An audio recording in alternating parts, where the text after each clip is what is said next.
What's up, YouTube? This is Too Raw for TV. So, I got to talk about this. So, shout out to Ticket TV. He did a live stream talking about this. One LVZ had a very funny live stream talking about this.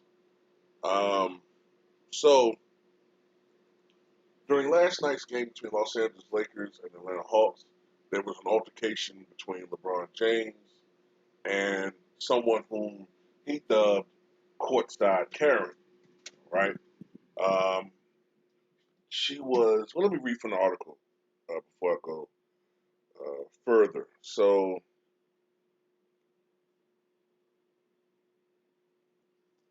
the article goes, day article. LeBron James is happy that more fans are being allowed at NBA games during the pandemic, except for maybe one. Officials stopped the game on Monday night in Atlanta when a woman sitting courtside was loudly heckling the Los Angeles Lakers superstar to the point where they exchanged words and she and three others were ejected from State Farm Arena. Juliana Carlos, who I believe I've read is an Instagram model. So the woman yelling at James and her husband Chris were escorted off the court along with another man and woman, with one of the women extending her middle fingers up toward the players as the group was made to leave, according to Atlanta Hawks beat reporter Chris Kirschner of The Athletic. James spoke about the interaction to reporters afterwards. At the end of the day, I'm happy fans are back in the building. I miss that interaction. I need that interaction. We as players need that interaction. Many teams and leagues still do not allow fans in attendance at games amid the pandemic, while some others have had limited fans sitting far from the court. Some teams, like the Hawks, have started to allow masked fans to sit close to the court again. James claimed the incident began with Chris Carlos. He said, I do not feel like it was warranted to be kicked out. There was a back and forth between two grown men. We said our piece, he said his piece. I said my piece, and then someone else jumped into it and said their piece, but I don't think they should have been kicked out. But they might have had a couple of drinks maybe and probably could have kept it going, and then the game wouldn't have been about the game anymore. So I think the referees did what they had to do. I don't think taking down the mask or whatever the case may be at a point in time would harm anybody but the people who was right next to her. I wasn't close enough to her. I don't think my teammates were close enough to her. Maybe a couple of refs maybe. So I hope they're okay, but safety first. James then followed up with a tweet making light of the situation using a name that's become synonymous with obnoxious, entitled women. Courtside Karen was mad, mad. In an expletive-laden video Carlos posted on her Instagram story afterward, she said she, quote, just got kicked out of the game for talking shit to LeBron James. She then claimed that James cussed out her husband during the game, prompting her to stand up and start yelling back at him. The Hawks have launched an investigation into the incident, according to Athletic. LeBron had the laugh, scoring 21 points in the Lakers' 107-99 victory over the Atlanta Hawks. So, this is my thing. Um, Shout out to the one LVG too, because he put out some information during his live stream. If y'all not subscribed to the one LVZ, please subscribe to the one LVZ. Right. So he put out some information that I believe both of these individuals, at least the husband, is an avid Trump supporter. Okay, and that he's had incidents with LeBron James in the past, going back at least 3 years ago. And I was thinking the first thing that popped in my mind is if he doesn't like LeBron James, then why attend the game and watch them play? Unless your intention was to heckle the goddamn guy, you know. This is one thing I don't understand about the cuckold mentality when it comes to people like him. Because I do firmly believe he let LeBron James fuck his wife. You see, I think what's going on here is there's a confliction between his cuckoldness and the white supremacy mindset. See, the white supremacy mindset of him is like, fuck this guy. 100 years ago, he would have been a fucking, he would have been a fucking, he would have shined my shoes. 150 years ago, he'd have been a fucking slave. This guy makes more fucking money than me. Fuck him. You know what I'm saying? Fuck this guy. But, there's the other side of him that's like, you know, man, I wouldn't mind having him, a big black guy like him, fuck my wife while I watch and massage my little pecker noodle. You know what I'm saying? You know how a lot of these fucking guys are, man. So many of these motherfuckers have this obsession with us, man. Their women look at us as walking penises. Their men either fucking want to hang us or fuck us or something, maybe the combination of both. You know what I'm saying? I remember, you know, reading about how a lot of times after they would hang black men, and what would happen is after death, your blood is dictated more by gravity. You no longer have circulation, your blood goes downward. It pushes down with gravity. So if you're hanging in the air, your blood's going to pull to the lower part of your body. And what often happens is they would have these black corpses that's hanging there with these erections. And the women would see that shit and, they would act a certain type of way. It would infuriate the fucking men who would then burn the fucking corpses or chop up the genitalia. But ingrained in some of these motherfuckers is like a infatuation type shit. You know what I'm saying? I really do believe that shit. I really do. Um, Behind a lot of racism and pathological behaviors is a sexual element. If you really read human behavior, most racists, for instance, are not really happy with themselves. They need to find something to make themselves feel better about themselves. Um, Supposedly this guy's a steroid freak. You know what I'm saying? You get me? They're usually not very attractive. Oftentimes, they come up short in a lot of other areas that are pertinent to romance. So, yeah, you know. But her, I saw her complaining about she's not a trophy wife. Bitch, yes, you are. Okay? I can just look at you with your fake eyelashes and your fake hair and your fake personality and your fake skin tone with all that fake ass makeup and foundation. You probably got a fake ass. Everything's about you fake, bitch. You got fake heels on to make you look like you're taller than what you are. You know what I'm saying? You're a fake, skank ass bitch. Okay? The reason why you got mad at LeBron James is probably not because, not just because he committed your husband.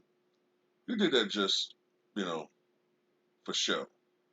You know, you did that shit because, what I'm saying, a combination of you got to keep that money train going, and also you're a racist bitch too.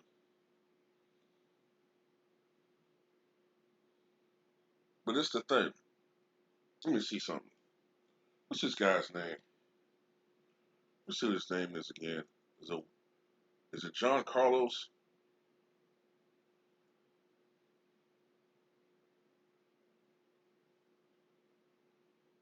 Let me see.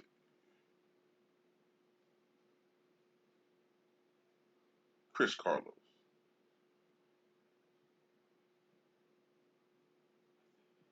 Yeah, I seen him, man. This nigga that, yeah, he's an aging, like an aging motherfucker. Okay, I see this dude. Chris Carlos, Republic National Distributing Company. That's a picture of him when he was younger. partner there. So he's probably a millionaire. You know what I'm saying? A multi-millionaire. I don't know exactly what he's worth. Okay, I see something that says he's worth approximately $80 million. Well, LeBron James is 20 years younger than you, and he's worth damn near 10 times that. So that's your motivation right there why he doesn't like him. You know what I'm saying? And LeBron is playing something that is doing something that's recreational to most people and getting paid an exorbitant amount of money doing it. And I love it. See, this is why I don't go at LeBron James like I used to. And it's not that I think that he's the GOAT. I don't. I think I do think Jordan's the GOAT. Um, but this is the thing.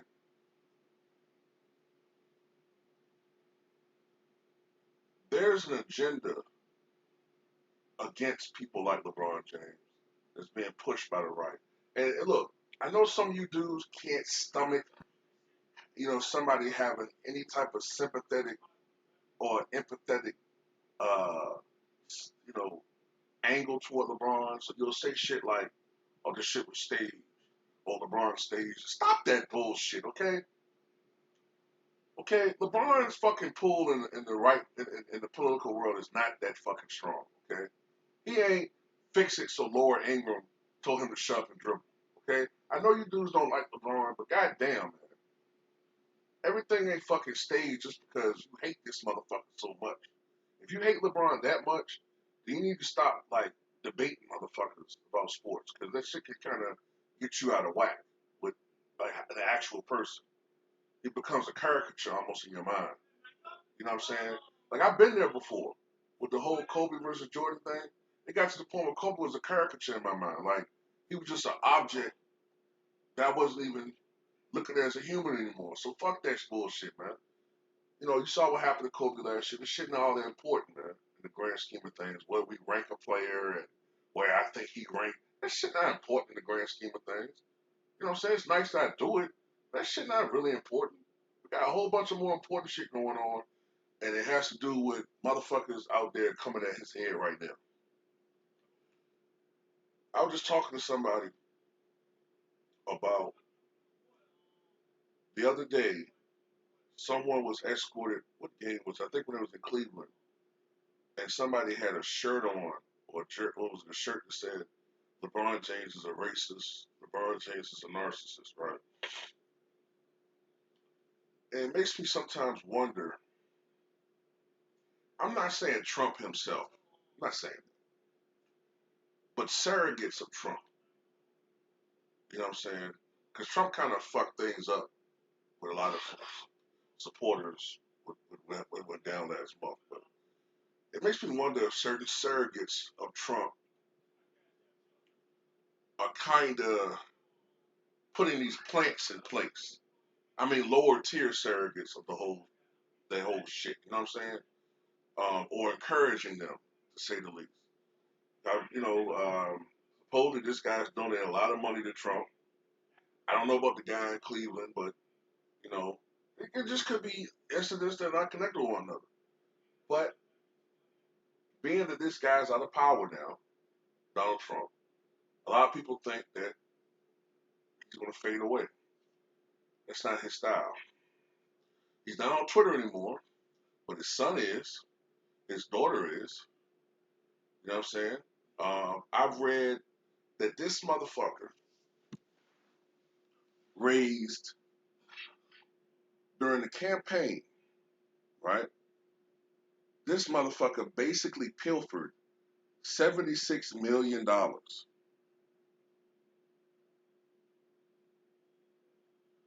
Did you hear me? Donald Trump basically pilfered $76 million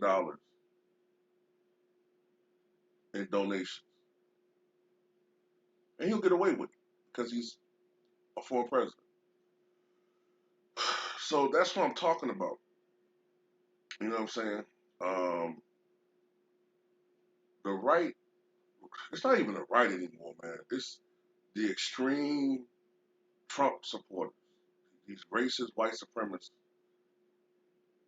they are looking for a symbol, and usually in their world, they need someone that's black, okay, that's perfect for the villain. You know what I'm saying? We've been down this road before in sports, whether it's Floyd Mayweather or Andre Ward, Eagle Ward. Well, in this situation, this is LeBron James. He's perfect for them. He's a perfect foil. He's a young black man. He's wealthy. He's outspoken. You can choose to believe whether or not he's genuine in his causes and what he donates to. But at the end of the day, fuck what his motivations are, he still does it. And that's just enough for these motherfuckers to fuck with this guy. So at the end of the day, fuck them. You know what I'm saying? Um,